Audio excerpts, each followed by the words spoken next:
ಪ್ರತಿಭಟನೆ ನಡೆಸಲಾಗ್ತಾ ಇದ್ರೆ ಮತ್ತೊಂದು ಕಡೆಯಲ್ಲಿ ಯಾವುದೇ ಕಾರಣಕ್ಕೂ ಕಮಲ್ ಹಾಸನ್ ನಟನೆಯ ಥಗ್ ಲೈಫ್ ಸಿನಿಮಾ ಕರ್ನಾಟಕದಲ್ಲಿ ಬಿಡುಗಡೆ ಆಗಬಾರದು ಅನ್ನೋ ಮನವಿ ಕೂಡ ಮುಂದುವರೆದಿದೆ. ನೇರವಾಗಿ ಚಲನಚಿತ್ರ ಮಂದಿರಗಳಿಗೆ ತೆರಳಿ ಕನ್ನಡ ಪರ ಸಂಘಟನೆಯ ಮುಖಂಡರು ಮನವಿಯನ್ನ ಮಾಡಿಕೊಳ್ತಾ ಇದ್ದಾರೆ. ಕೋರಮಂಗಲದ ಚಿತ್ರಮಂದಿರಕ್ಕೆ ಕನ್ನಡ ಪರ ಸಂಘಟನೆಯ ಕಾರ್ಯಕರ್ತರು ಮುಖಂಡರು ಭೇಟಿ ಕೊಟ್ಟಿದ್ದಾರೆ. ಪಿವಿಆರ್ ಚಿತ್ರಮಂದಿರಕ್ಕೆ ರೂಪೇಶ್ ರಾಜಣ್ಣ ಭೇಟಿ ಕೊಟ್ಟಿದ್ದಾರೆ. ಕಮಲ್ ಹಾಸನ್ ಸಿನಿಮಾವನ್ನ ಕರ್ನಾಟಕದಲ್ಲಿ ಬ್ಯಾನ್ ಮಾಡಬೇಕು ಅನ್ನೋ ನಿರ್ಧಾರ ಅಧಿಕೃತವಾಗಿ ಇನ್ನೂ ಆಗಿಲ್ಲ. ಹೀಗಾಗಿ ಚಲನಚಿತ್ರ ಮಂದಿರಗಳು ಚಿತ್ರವನ್ನ ರಿಲೀಸ್ ಮಾಡಲಿಕ್ಕೆ ಅವಕಾಶ ಮಾಡಿಕೊಡಬಾರದು ಅಂತ ಹೇಳಿ ಮನವಿಯನ್ನ ಸಲ್ಲಿಸಿದ್ದಾರೆ.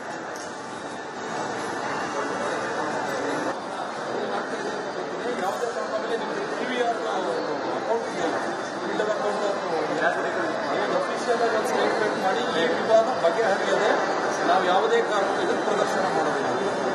ಯಾಕಂದ್ರೆ ಇದು ನಿಮಗೆ ಹಣಕ್ಕಿಂತ ಹೆಚ್ಚಾಗಿ ನಮ್ಮ ಅಸ್ಮಿತೆಯ ಪ್ರಶ್ನೆ ಎಷ್ಟೇ ಇದು. ಹಾಗಾಗಿ ಇದು ಮನವಿ ಕೊಡ್ತಾ ಇರೋದು. ನಮಗೆ ಮನವಿ ಕೊಟ್ಟ ಮೇಲೆ ನಿಮಗೂ ಕೊಡ್ತಾ ಇದ್ದೀವಿ. ಇದನ್ನು ಮೀರಿಯೂ ಅಕಸ್ಮಾತ್ ಏನಾದರೂ ನೀವು ಪ್ರದರ್ಶನಕ್ಕೆ ಹೋಯ್ತು ಅಂತಂದ್ರೆ ನಮ್ಮಲ್ಲಿ ನಮ್ಮ ಜೊತೆ ಈಗ ಹೋರಾಟಗಾರ ರೂಪೇಶ್ ರಾಜಣ್ಣ ಇದ್ರೆ ಮಾತಾಡ್ತೀನಿ. ಸರ್, ನೀವೀಗ ಎಲ್ಲಾ ಚಿತ್ರಮಂದಿರ ಹೋಗಿ ಭೇಟಿ ಕೊಟ್ಟು ಸಿನಿಮಾ ರಿಲೀಸ್ ಆಗದಂತೆ ಒಂದ್ ಕಡೆ ಮನವಿ ಸಹ ಕೊಡ್ತಿದ್ರ. ಆದ್ರೆ ಫಿಲ್ಮ್ ಚೇಂಬರ್ ಅಡ್ಡಗೋಡೆ ಮೇಲೆ ದೀಪ ಇಡ್ತಿದೆ. ಒಂದ್ ಕಡೆ 2 ದಿನ ಟೈಮ್ ಕೊಟ್ಟಿದ್ದಾರೆ, ಇದೀಗ ಟೈಮ್ ಇಲ್ಲ ಅಂತಿದ್ರೆ ಜೂನ್ 5 ಒಳಗೆ ಕ್ಷಮೆ ಕೇಳಂತಿದೆ. ಏನ್ ಸರ್ ಫಿಲ್ಮ್ ಚೇಂಬರ್ ಏನ್ ಮಾಡ್ತಿದೆ ಅಂತ? ಫಿಲ್ಮ್ ಚೇಂಬರ್ ಬೇಕಾ ಅಂತ ನಿಮ್ ಪ್ರಕಾರ? ನನಗೆ ಒಂದು ಅನ್ನಿಸ್ತಾ ಇದೆ, ಫಿಲ್ಮ್ ಚೇಂಬರ್ಗೆ ಕಮಲ್ ಹಾಸನ್ ಅಧ್ಯಕ್ಷನ ಅಥವಾ ನಮ್ ಕನ್ನಡದವ್ರ ಅಧ್ಯಕ್ಷನ ಅಂತ ನನಗೆ ಅರ್ಥ ಆಗ್ತಾ ಇಲ್ಲ. ಫಿಲ್ಮ್ ಚೇಂಬರ್ ಅವ್ರಿಗೆ ನಾನು ಒಂದು ಹೇಳ್ತೀನಿ, ಇಲ್ಲ ಒಂದು ನಮ್ ಪರ ನಿಂತ್ಕೊಳ್ಳಿ, ಇಲ್ವಾ ಅವನ ಪರ ನಿಂತ್ಕೊಳ್ಳಿ. ನೀವು ಅಡ್ಡಗೋಡೆ ಮೇಲೆ ದೀಪ ತರ ಇಟ್ಕೊಂಡು ನೀವು ಅವನಿಗೂ ಹೋಗಿ ಕೈ ಮುಗಿಯೋದು, ಇಲ್ಲಿ ಬಂದು ನಮಗೂ ಸಮಾಧಾನ ಮಾಡೋ ಕೆಲಸವನ್ನ ಮಾಡಬೇಡಿ. ಇದೇ ಕೆಲಸ ಏನಾದ್ರೂ ತಮಿಳ್ನಾಡಲ್ಲಿ ಆಗಿದ್ರೆ ಇಲ್ಲಿ ಯಾರೋ ನಟ ಆತರ ಹೇಳಿಕೆ ಕೊಟ್ಟು ಇಷ್ಟೊತ್ತಿಗೆ ಅವ್ರು ಇವತ್ತಲ್ಲ ಪಲ್ಟಿ ಹೊಡೆದಿದ್ರು ಯಾವುದೇ ಕಾರಣಕ್ಕೂ ಅವಕಾಶ ಕೊಡ್ತಿರಲಿಲ್ಲ. ಇವತ್ತು ನೀವು 30ನೇ ತಾರೀಕುವರೆಗೆ ಡೆಡ್ ಲೈನ್ ಕೊಟ್ರಿ. ಡೆಡ್ ಲೈನ್ ಕೊಟ್ಟ ಮೇಲೆ ಕ್ಷಮೆ ಕೇಳಿದ್ರು ಆತನ ಚಿತ್ರವನ್ನು ಬಿಡುಗಡೆ. ಇದೊಂದು ಚಿತ್ರಕ್ಕೆ ಪಾಠ ಕಲಿಸಲೇಬೇಕು. ನಾವೆಲ್ಲ ಪಾಠ ಕಲಿಸಿದಾಗಲೇ ಬುದ್ಧಿ ಕಲಿಯೋದವರು. ನೀವು ಅದು ಬಿಟ್ಬಿಟ್ಟು ಈಗ ಪುನಃ 5ನೇ ತಾರೀಕು ಡೆಡ್ ಲೈನ್ ಕೊಡ್ತೀವಿ, ನಾವು ಅವನ್ನ ಮನವಿ ಮಾಡ್ಕೋತಾ ಇದೀವಿ, ಬೇಡ್ಕೋತಾ ಇದೀವಿ. ಯಾಕೆ ಬೇಡ್ಕೊಳ್ಳೋದಕ್ಕೆ? ಅವನ್ಯಾರು ಬೇಡ್ಕೊಳ್ಳೋದಕ್ಕೆ? ನಮ್ಗೆ ಯಾವುದೇ ಕಾರಣಕ್ಕೂ ಇಲ್ಲಿ ಒಂದೇ ಹೇಳ್ತೀನಿ ನಾನು, ಫಿಲ್ಮ್ ಚೇಂಬರ್ ಅವ್ರಿಗೆ ದಯವಿಟ್ಟು ಒಂದು ಇಲ್ಲ ಕನ್ನಡದ ಪರ ನಿಂತ್ಕೊಬೇಡಿ, ಇಲ್ಲ ಆತನ ಪರ ನಿಂತ್ಕೊಬೇಡಿ. ಈ ರೀತಿ ಅಡ್ಡಗೋಡ ಮೇಲೆ ದೀಪ ಇಡಬೇಡಿ. ಸಂಪರ್ಕ ಮಾಡ್ತಿದೀವಿ, ನಮ್ಗೆ ಸಿಕ್ತಿಲ್ಲ ಕಮಲ್ ಹಾಸನ್ ಅವರು, ಅಲ್ಲಿನ ಚಿತ್ರ ವಾಣಿಜ್ಯ ಮಂಡಳಿ ಸಿಕ್ತಿಲ್ಲ ಅಂತ ನಮ್ಮ ಕನ್ನಡ ಚಲನಚಿತ್ರ ವಾಣಿಜ್ಯ ಮಂಡಳಿ ಅಧ್ಯಕ್ಷರು ಸದಸ್ಯರು ಹೇಳ್ತಿದ್ದಾರೆ. ಅಲ್ಲ, ನಾವು ರಿಕ್ವೆಸ್ಟ್ ಮಾಡ್ಕೋಬೇಕು ಅವ್ರಿಗೆ ಅಂತ. ನನಗೆ ಬೇಕಾಗಿಲ್ಲ ರಿಕ್ವೆಸ್ಟ್ ಮಾಡೋಂತ ಅವಶ್ಯಕತೆ ಅಲ್ಲರಿ. ಅವ್ರು ಸಿಗಕ್ಕೆ ಅವ್ರು ಏನ್ ಯಾರವ್ರು ಏನು ಅಮೆರಿಕ ಅಧ್ಯಕ್ಷರು ಅವರು ಸಿಗದೇ ಇರೋಕೆ ನಾನು ಹೇಳ್ತಾ ಇರೋದು.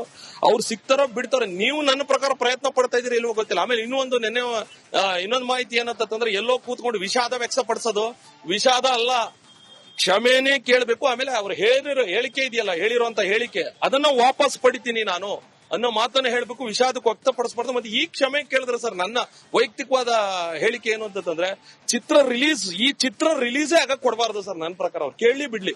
ಯಾಕೆ ಕನ್ನಡ ವಿಚಾರವಾಗಿ ಫಿಲ್ಮ್ ಚೇಂಬರ್ ನಮ್ಮ ಪರವಾಗಿರ್ಬೇಕು, ನಾವು ರಿಕ್ವೆಸ್ಟ್ ಮಾಡ್ಕೊಳ್ತೀವಿ, ಅಲ್ಲಿ ಸಂಪರ್ಕ ಮಾಡ್ತೀವಿ, ಕಾದು ನೋಡ್ತೀವಿ ಅಂತಂದ್ರೆ ಏನ್ ಸರ್ ಅಂತ? ಸರ್, ಇವತ್ತು ಕನ್ನಡ ಚಲನಚಿತ್ರ ವಾಣಿಜ್ಯ ಮಂಡಳಿ ಪಾಪ ಎಷ್ಟೋ ಹೊಸಬ್ರು ಚಿತ್ರಗಳು, ಕನ್ನಡ ಚಿತ್ರಗಳಿಗೆ ಮಾಲ್ಗಳು ಪ್ರೈಮ್ ಟೈಮ್ ಅವಕಾಶ ಕೊಡೋದಿಲ್ಲ ಸರ್. ಏನ್ ಧ್ವನಿ ಎತ್ತಿದಾರ, ಮಾತಾಡಿದಾರೆ, ಏನಾದ್ರು ಸಮಸ್ಯೆಗಳಿದ್ರೆ ಅದನ್ನ ಸ್ಪಂದಿಸಿದಾರ? ನೀವು ಅಲ್ಲಿ ಈ ವಿಚಾರದಲ್ಲಿ ಸ್ಟ್ರಿಕ್ಟ್ ಒಂದೇ ಮಾತು ಹೇಳಬೇಕು ಬಂದ್ಬಿಟ್ಟು, ಆಗಲ್ಲ ರೀ ಬಿಡುಗಡೆ ಮಾಡೋದಕ್ಕಾಗಲ್ಲ. ನಾವು ಕನ್ನಡದವ್ರ ಪರ, ನಮ್ಮ ಹೋರಾಟಗಾರರ ಪರ ಇದೀವಿ ಅಂತ ಒಂದು ಸ್ಟ್ರಾಂಗ್ ಆಗಿ ಸ್ಟೇಟ್ಮೆಂಟ್ ಕೊಡ್ತಾರೆ. ಅದನ್ನ ಯಾವ್ದಾರು ನಾವು ನೋಡಿದೀವ? ನೋಡ್ತಾ ಇಲ್ಲ. ಸುಮ್ನೆ ಅಡ್ಡಗೋಡ ಮೇಲೆ ದೀಪ ಇಟ್ಕೊಳ್ಳೋ ತರ ಹೇಳ್ಬಿಟ್ಟು ನನಗೇನು ಅನ್ಸುತ್ತೆ, ಇನ್ನೊಂದು ಸ್ವಲ್ಪ ದಿನ ಬಿಟ್ರೆ ಪ್ರತಿಭಟನೆ ನಡೆಸಲಾಗ್ತಾ ಇದ್ರೆ ಮತ್ತೊಂದು ಕಡೆಯಲ್ಲಿ ಯಾವುದೇ ಕಾರಣಕ್ಕೂ ಕಮಲ್ ಹಾಸನ್ ನಟನೆಯ ಥಗ್ ಲೈಫ್ ಸಿನಿಮಾ ಕರ್ನಾಟಕದಲ್ಲಿ ಬಿಡುಗಡೆ ಆಗಬಾರದು ಅನ್ನೋ ಮನವಿ ಕೂಡ ಮುಂದುವರೆದಿದೆ. ನೇರವಾಗಿ ಚಲನಚಿತ್ರ ಮಂದಿರಗಳಿಗೆ ತೆರಳಿ ಕನ್ನಡ ಪರ ಸಂಘಟನೆಯ ಮುಖಂಡರು ಮನವಿಯನ್ನ ಮಾಡಿಕೊಳ್ತಾ ಇದ್ದಾರೆ. ಕೋರಮಂಗಲದ ಚಿತ್ರಮಂದಿರಕ್ಕೆ ಕನ್ನಡ ಪರ ಸಂಘಟನೆಯ ಕಾರ್ಯಕರ್ತರು ಮುಖಂಡರು ಭೇಟಿ ಕೊಟ್ಟಿದ್ದಾರೆ. ಪಿವಿಆರ್ ಚಿತ್ರಮಂದಿರಕ್ಕೆ ರೂಪೇಶ್ ರಾಜಣ್ಣ ಭೇಟಿ ಕೊಟ್ಟಿದ್ದಾರೆ.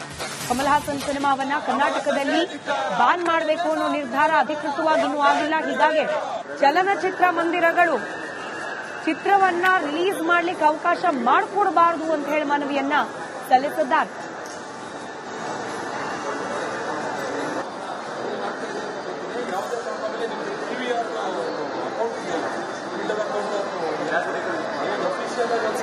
ಮಾಡಿ ಈ ವಿವಾದ ಬಗೆಹರಿಯದೆ ನಾವು ಯಾವುದೇ ಕಾರಣಕ್ಕೂ ಇದನ್ನು ಪ್ರದರ್ಶನ ಮಾಡೋದಿಲ್ಲ.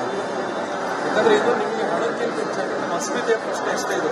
ಹಾಗಾಗಿ ಇದು ಮನವಿ ಕೊಡ್ತಾ ಇರೋದು. ನಮಗೆ ಮನವಿ ಕೊಟ್ಟ ಮೇಲೆ ನಿಮಗೂ ಕೊಡ್ತಾ ಇದೀವಿ. ಇದನ್ನು ಮೀರಿಯೂ ಅಕಸ್ಮಾತ್ ಏನಾದರೂ ನೀವು ಪ್ರದರ್ಶನಕ್ಕೆ ಹೋಯ್ತು ಅಂತಂದ್ರೆ ಎಸ್ ನಮ್ ಜೊತೆ ಈಗ ಹೋರಾಟಗಾರ ರೂಪೇಶ್ ರಾಜೇಡ್ ಇದ್ರೆ ಮಾತಾಡ್ತೀನಿ. ಸರ್, ನೀವೀಗ ಎಲ್ಲ ಚಿತ್ರಮಂದಿರಗಳಿಗೆ ಹೋಗಿ ಭೇಟಿ ಕೊಟ್ಟು ಸಿನಿಮಾ ರಿಲೀಸ್ ಆಗದಂತೆ ಒಂದ್ ಕಡೆ ಮನವಿ ಸಹ ಕೊಡ್ತಿದ್ರ. ಆದ್ರೆ ಫಿಲ್ಮ್ ಚೇಂಬರ್ ಅಡ್ಡ ಗೋಡೆ ಮೇಲೆ ದೀಪ ಇಡ್ತಿದೆ. ಒಂದ್ ಕಡೆ 2 ದಿನ ಟೈಮ್ ಕೊಟ್ಟಿದ್ದಾರೆ, ಇದೀಗ ಟೈಮ್ ಇಲ್ಲ ಅಂತಿದ್ರೆ ಜೂನ್ 5 ಒಳಗೆ ಕ್ಷಮೆ ಕೇಳಂತಿದೆ. ಏನ್ ಸರ್ ಫಿಲ್ಮ್ ಚೇಂಬರ್ ಏನ್ ಮಾಡ್ತಿದೆ ಅಂತ? ಫಿಲ್ಮ್ ಚೇಂಬರ್ ಬೇಕಾ ಅಂತ ನಿಮ್ ಪ್ರಕಾರ? ನನಗೆ ಒಂದು ಅನ್ನಿಸ್ತಾ ಇದೆ, ಫಿಲ್ಮ್ ಚೇಂಬರ್ಗೆ ಕಮಲ್ ಹಾಸನ್ ಅಧ್ಯಕ್ಷನ ಅಥವಾ ನಮ್ ಕನ್ನಡದವ್ರ ಅಧ್ಯಕ್ಷನ ಅಂತ ನನಗೆ ಅರ್ಥ ಆಗ್ತಾ ಇಲ್ಲ. ಫಿಲ್ಮ್ ಚೇಂಬರ್ ಅವ್ರಿಗೆ ನಾನು ಒಂದು ಹೇಳ್ತೀನಿ, ಇಲ್ಲ ಒಂದು ನಮ್ ಪರ ನಿಂತ್ಕೊಳ್ಳಿ, ಇಲ್ವಾ ಅವನ್ ಪರ ನಿಂತ್ಕೊಳ್ಳಿ. ನೀವು ಅಡ್ಗೋಡೆ ಮೇಲೆ ದೀಪ ತರ ಇಟ್ಕೊಂಡು ನೀವು ಅವನಿಗೂ ಹೋಗಿ ಕೈ ಮುಗಿಯೋದು, ಇಲ್ಲಿ ಬಂದು ನಮಗೂ ಸಮಾಧಾನ ಮಾಡೋ ಕೆಲಸವನ್ನ ಮಾಡಬೇಡಿ. ಇದೇ ಕೆಲಸ ಏನಾದ್ರೂ ತಮಿಳ್ನಾಡಲ್ಲಿ ಆಗಿದ್ರೆ ಇಲ್ಲಿ ಯಾರೋ ನಟ ಆತರ ಹೇಳಿಕೆ ಕೊಟ್ಟು ಇಷ್ಟೊತ್ತಿಗೆ ಅವ್ರು ಇವತ್ತಲ್ಲ ಪಲ್ಟಿ ಹೊಡೆದಿದ್ರೆ ಯಾವುದೇ ಕಾರಣಕ್ಕೂ ಅವಕಾಶ ಕೊಡ್ತಿರಲಿಲ್ಲ. ಇವತ್ತು ನೀವು 30ನೇ ತಾರೀಕುವರೆಗೆ ಡೆಡ್ ಲೈನ್ ಕೊಟ್ರಿ. ಡೆಡ್ ಲೈನ್ ಕೊಟ್ಟ ಮೇಲೆ ಕ್ಷಮೆ ಕೇಳಿದ್ರು ಆತನ ಚಿತ್ರವನ್ನು ಬಿಡುಗಡೆ. ಇದೊಂದು ಚಿತ್ರಕ್ಕೆ ಪಾಠ ಕಲಿಸ್ಲೇಬೇಕು. ನಾವೆಲ್ಲ ಪಾಠ ಕಲಿಸ್ದಾಗಲೇ ಬುದ್ಧಿ ಕಲಿಯೋದವ್ರು. ನೀವು ಅದು ಬಿಟ್ಬಿಟ್ಟು ಈಗ ಪುನಃ 5ನೇ ತಾರೀಕು ಡೆಡ್ ಲೈನ್ ಕೊಡ್ತೀವಿ, ನಾವು ಅವನ್ನ ಮನವಿ ಮಾಡ್ಕೋತಾ ಇದೀವಿ, ಬೇಡ್ಕೋತಾ ಇದೀವಿ. ಯಾಕೆ ಬೇಡ್ಕೊಳ್ಳೋದಕ್ಕೆ? ಅವನ ಯಾರು ಬೇಡ್ಕೊಳ್ಳೋದಕ್ಕೆ? ನಮ್ಗೆ ಯಾವುದೇ ಕಾರಣಕ್ಕೂ ಇಲ್ಲಿ ಒಂದು ಹೇಳ್ತೀನಿ ನಾನು, ಫಿಲ್ಮ್ ಚೇಂಬರ್ ಅವ್ರಿಗೆ ದಯವಿಟ್ಟು ಒಂದು ಇಲ್ಲ ಕನ್ನಡದ ಪರ ನಿಂತ್ಕೊಬೇಡಿ, ಇಲ್ಲ ಆತನ ಪರ ನಿಂತ್ಕೊಬೇಡಿ. ಈ ರೀತಿ ಅಡ್ಗೋಡ ಮೇಲೆ ದೀಪ ಇಡಬೇಡಿ. ಸಂಪರ್ಕ ಮಾಡ್ತಿದೀವಿ, ನಮ್ಗೆ ಸಿಕ್ತಿಲ್ಲ ಕಮಲ್ ಹಾಸನ್ ಅವರು, ಅಲ್ಲಿನ ಚಿತ್ರ ವಾಣಿಜ್ಯ ಮಂಡಳಿ ಸಿಕ್ತಿಲ್ಲ ಅಂತ ನಮ್ಮ ಕನ್ನಡ ಚಲನಚಿತ್ರ ವಾಣಿಜ್ಯ ಮಂಡಳಿ ಅಧ್ಯಕ್ಷರು ಸದಸ್ಯರು ಹೇಳ್ತಿದ್ದಾರೆ. ಅಲ್ಲ, ನಾವು ರಿಕ್ವೆಸ್ಟ್ ಮಾಡ್ಕೋಬೇಕು ಅವ್ರಿಗೆ ಅಂತ. ನನಗೆ ಬೇಕಾಗಿಲ್ಲ ರಿಕ್ವೆಸ್ಟ್ ಮಾಡೋಂತ ಅವಶ್ಯಕತೆ ಅಲ್ಲ ರೀ. ಅವ್ರು ಸಿಗಕ್ಕೆ ಅವ್ರು ಏನ್ ಯಾರವ್ರು ಏನು ಅಮೆರಿಕ ಅಧ್ಯಕ್ಷರು ಅವರು ಸಿಗದೆ ಇರೋಕೆ ನಾನು ಹೇಳ್ತಾ ಇರೋದು, ಅವ್ರು ಸಿಗ್ತಾರೋ ಬಿಡ್ತಾರೋ. ನೀವು ನನ್ನ ಪ್ರಕಾರ ಪ್ರಯತ್ನ ಪಡ್ತಾ ಇದೀರಿ ಇಲ್ವೋ ಗೊತ್ತಿಲ್ಲ. ಆಮೇಲೆ ಇನ್ನೊಂದು ಮಾಹಿತಿ ಏನಂತಂದ್ರೆ, ಎಲ್ಲೋ ಕೂತ್ಕೊಂಡು ವಿಷಾದ ವ್ಯಕ್ತಪಡಿಸೋದು ವಿಷಾದ ಅಲ್ಲ, ಕ್ಷಮೆನೇ ಕೇಳಬೇಕು. ಆಮೇಲೆ ಅವ್ರು ಹೇಳಿಕೆ ಇದೆಯಲ್ಲ, ಹೇಳಿರುವಂತ ಹೇಳಿಕೆ ಅದನ್ನ ವಾಪಸ್ ಪಡಿತೀನಿ ನಾನು ಅನ್ನೋ ಮಾತನ್ನ ಹೇಳ್ಬೇಕು, ವಿಷಾದಕ್ಕೆ ವ್ಯಕ್ತಪಡಿಸಬಾರ್ದು. ಮತ್ತೆ ಈ ಕ್ಷಮೆ ಕೇಳಿದ್ರೆ ಸರ್, ನನ್ನ ವೈಯಕ್ತಿಕವಾದ ಹೇಳಿಕೆ ಏನು ಅಂತಂದ್ರೆ, ಈ ಚಿತ್ರ ರಿಲೀಸೇ ಆಗಕ್ ಕೊಡಬಾರ್ದು ಸರ್. ನನ್ನ ಪ್ರಕಾರ ಅವ್ರು ಕೇಳಿ ಬಿಡ್ಲಿ. ಯಾಕೆ ಕನ್ನಡ ವಿಚಾರವಾಗಿ ಫಿಲ್ಮ್ ಚೇಂಬರ್ ನಮ್ಮ ಪರವಾಗಿರ್ಬೇಕು, ನಾವು ರಿಕ್ವೆಸ್ಟ್ ಮಾಡ್ಕೊಳ್ತೀವಿ, ಅಲ್ಲಿ ಸಂಪರ್ಕ ಮಾಡ್ತೀವಿ, ಕಾದು ನೋಡ್ತೀವಿ ಅಂತಂದ್ರೆ ಏನ್ ಸರ್ ಅಂತ? ಸರ್, ಇವತ್ತು ಕನ್ನಡ ಚಲನಚಿತ್ರ ವಾಣಿಜ್ಯ ಮಂಡಳಿ ಪಾಪ ಎಷ್ಟೋ ಹೊಸಬ್ರ ಚಿತ್ರಗಳು, ಕನ್ನಡ ಚಿತ್ರಗಳಿಗೆ ಮಾಲ್ಗಳು ಪ್ರೈಮ್ ಟೈಮ್ ಅವಕಾಶ ಕೊಡೋದಿಲ್ಲ ಸರ್. ಏನ್ ಧ್ವನಿ ಎತ್ತಿದಾರ, ಮಾತಾಡಿದಾರೆ, ಏನಾದ್ರು ಸಮಸ್ಯೆಗಳಿದ್ರೆ ಅದನ್ನ ಸ್ಪಂದಿಸಿದಾರ? ನೀವು ಅಲ್ಲಿ ಈ ವಿಚಾರದಲ್ಲಿ ಸ್ಟ್ರಿಕ್ಟ್ ಒಂದೇ ಮಾತು ಹೇಳಬೇಕು ಬಂದ್ಬಿಟ್ಟು, ಆಗಲ್ಲ ರೀ ಬಿಡುಗಡೆ ಮಾಡೋದಕ್ಕಾಗಲ್ಲ. ನಾವು ಕನ್ನಡದವ್ರ ಪರ, ನಮ್ಮ ಹೋರಾಟಗಾರರ ಪರ ಇದೀವಿ ಅಂತ ಒಂದು ಸ್ಟ್ರಾಂಗ್ ಆಗಿ ಸ್ಟೇಟ್ಮೆಂಟ್ ಕೊಡ್ತಾರೆ. ಅದನ್ನ ಯಾವ್ದಾರು ನಾವು ನೋಡಿದೀವ? ನೋಡ್ತಾ ಇಲ್ಲ. ಸುಮ್ನೆ ಅಡ್ಗೋಡ ಮೇಲೆ ದೀಪ ಇಟ್ಕೊಳ್ಳೋ ತರ ಹೇಳ್ಬಿಟ್ಟು ನನಗೇನು ಅನ್ಸುತ್ತೆ, ಇನ್ನೊಂದ್ ಸ್ವಲ್ಪ ದಿನ ಬಿಟ್ರೆ ಪ್ರತಿಭಟನೆ ನಡೆಸಲಾಗ್ತಾ ಇದ್ರೆ ಮತ್ತೊಂದು ಕಡೆಯಲ್ಲಿ ಯಾವುದೇ ಕಾರಣಕ್ಕೂ ಕಮಲ್ ಹಾಸನ್ ನಟನೆಯ ಥಗ್ ಲೈಫ್ ಸಿನಿಮಾ ಕರ್ನಾಟಕದಲ್ಲಿ ಬಿಡುಗಡೆ ಆಗಬಾರದು ಅನ್ನೋ ಮನವಿ ಕೂಡ ಮುಂದುವರೆದಿದೆ. ನೇರವಾಗಿ ಚಲನಚಿತ್ರ ಮಂದಿರಗಳಿಗೆ ತೆರಳಿ ಕನ್ನಡ ಪರ ಸಂಘಟನೆಯ ಮುಖಂಡರು ಮನವಿಯನ್ನ ಮಾಡಿಕೊಳ್ತಾ ಇದ್ದಾರೆ. ಕೋರಮಂಗಲದ ಚಿತ್ರಮಂದಿರಕ್ಕೆ ಕನ್ನಡ ಪರ ಸಂಘಟನೆಯ ಕಾರ್ಯಕರ್ತರು, ಮುಖಂಡರು ಭೇಟಿ ಕೊಟ್ಟಿದ್ದಾರೆ. ಪಿವಿಆರ್ ಚಿತ್ರಮಂದಿರಕ್ಕೆ ರೂಪೇಶ್ ರಾಜಣ್ಣ ಭೇಟಿ ಕೊಟ್ಟಿದ್ದಾರೆ. ಕಮಲ್ ಹಾಸನ್ ಸಿನಿಮಾವನ್ನ ಕರ್ನಾಟಕದಲ್ಲಿ ಬ್ಯಾನ್ ಮಾಡಬೇಕು ಅನ್ನೋ ನಿರ್ಧಾರ ಅಧಿಕೃತವಾಗಿ ಇನ್ನೂ ಆಗಿಲ್ಲ. ಹೀಗಾಗಿ ಚಲನಚಿತ್ರ ಮಂದಿರಗಳು ಚಿತ್ರವನ್ನ ರಿಲೀಸ್ ಮಾಡಲಿಕ್ಕೆ ಅವಕಾಶ ಮಾಡಿಕೊಡಬಾರದು ಅಂತ ಹೇಳಿ ಮನವಿಯನ್ನ ಸಲ್ಲಿಸಿದ್ದಾರೆ.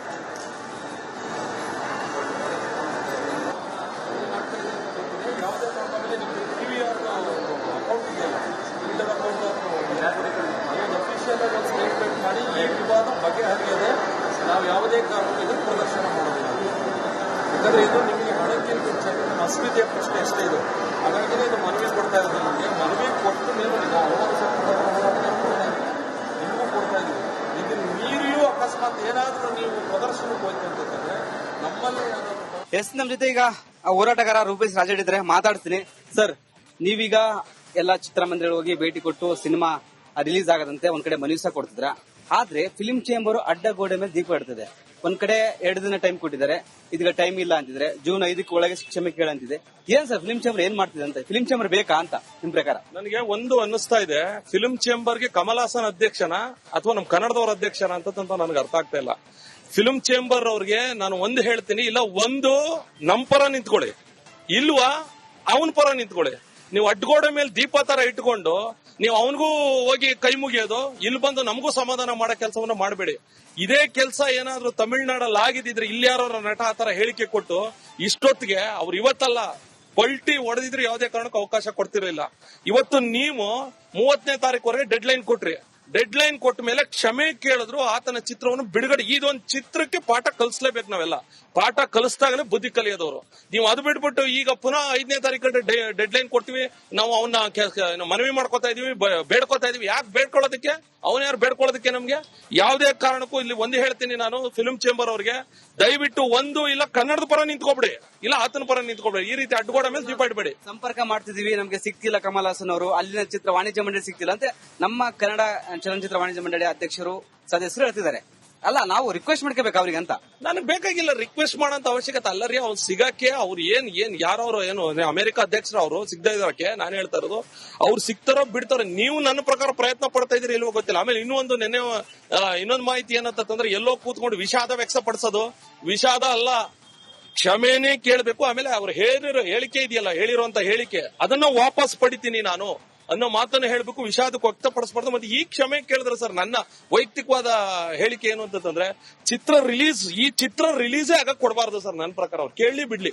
ಯಾಕೆ ಕಳ್ಳ ವಿಚಾರವಾಗಿ ಫಿಲ್ಮ್ ಚೇಂಬರ್ ನಮ್ಮ ಪರವಾಗಿರ್ಬೇಕು, ನಾವು ರಿಕ್ವೆಸ್ಟ್ ಮಾಡ್ಕೊಳ್ತೀವಿ, ಅಲ್ಲಿ ಸಂಪರ್ಕ ಮಾಡ್ತೀವಿ, ಕಾದು ನೋಡ್ತೀವಿ ಅಂತಂದ್ರೆ ಏನ್ ಸರ್ ಅಂತ? ಸರ್, ಇವತ್ತು ಕನ್ನಡ ಚಲನಚಿತ್ರ ವಾಣಿಜ್ಯ ಮಂಡಳಿ ಪಾಪ ಎಷ್ಟೋ ಹೊಸಬರ ಚಿತ್ರಗಳು, ಕನ್ನಡ ಚಿತ್ರಗಳಿಗೆ ಮಾಲ್ಗಳು ಪ್ರೈಮ್ ಟೈಮ್ ಅವಕಾಶ ಕೊಡೋದಿಲ್ಲ ಸರ್. ಏನ್ ಧ್ವನಿ ಎತ್ತಿದಾರ, ಮಾತಾಡಿದಾರೆ, ಏನಾದ್ರು ಸಮಸ್ಯೆಗಳಿದ್ರೆ ಅದನ್ನ ಸ್ಪಂದಿಸಿದಾರ? ನೀವು ಅಲ್ಲಿ ಈ ವಿಚಾರದಲ್ಲಿ ಸ್ಟ್ರಿಕ್ಟ್ ಒಂದೇ ಮಾತು ಹೇಳ್ಬೇಕು ಬಂದ್ಬಿಟ್ಟು, ಆಗಲ್ಲ ರೀ ಬಿಡುಗಡೆ ಮಾಡೋದಕ್ಕಾಗಲ್ಲ. ನಾವು ಕನ್ನಡದವ್ರ ಪರ, ನಮ್ಮ ಹೋರಾಟಗಾರರ ಪರ ಇದೀವಿ ಅಂತ ಒಂದು ಸ್ಟ್ರಾಂಗ್ ಆಗಿ ಸ್ಟೇಟ್ಮೆಂಟ್ ಕೊಡ್ತಾ, ಅದನ್ನ ಯಾವ್ದಾರು ನಾವು ನೋಡಿದೀವ? ನೋಡ್ತಾ ಇಲ್ಲ. ಸುಮ್ನೆ ಅಡ್ಗೋಡ ಮೇಲೆ ದೀಪ ಇಟ್ಕೊಳ್ಳೋ ತರ ಹೇಳ್ಬಿಟ್ಟು, ನನಗೇನು ಅನ್ಸುತ್ತೆ ಇನ್ನೊಂದ್ ಸ್ವಲ್ಪ ದಿನ ಬಿಟ್ರೆ